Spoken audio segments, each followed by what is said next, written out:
আসসালামু আলাইকুম ভিউয়ার্স, আপনাদের মাঝে চলে আসলাম আমার নতুন একটি ভিডিও নিয়ে। তো কয়েকদিন আগেই আমার একটি রাজহাঁস 7টি ডিম পাড়ার পরে কুচে হয়ে গেছে। সেটাকেই আজ তাওয়ায় বসাবো। এজন্য আমাকে ঢুকতে হলো এই ছোট্ট দরজা দিয়ে রাজহাঁসের ঘরে। পাশেই অন্য একটি সাদা রাজহাঁস তাওয়ায় বসানো আছে। দেখুন সাদা হাঁসটি কত মনোযোগ দিয়ে ডিমে তাওয়া দিচ্ছে। নতুন তাওয়ায় বসানো ডিম যাতে সরে না যায় তাই কয়েকটি ইট দিয়ে ছোট্ট বাউন্ডারি করে দিলাম। তারপর কিছু খড়কুটা এবং ছাই ও ধানের চিটা দিয়ে বিছানা তৈরি করে দিলাম যাতে হাঁসটি কমফোর্টভাবে ডিমে বসতে পারে। তারপর ডিমগুলো সুন্দর করে সাজিয়ে দিলাম। হাঁসটি এবছরই প্রথম ডিম পেড়েছে, যার কারণে ডিমের সাইজগুলো একটু ছোট ছোট।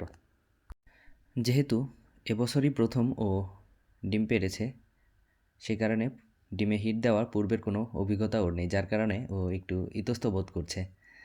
তারপর কিছুক্ষণের মধ্যেই ও নিজে থেকেই ডিমে বসে ও ডিমগুলো নিজের বুকে টেনে নেয়।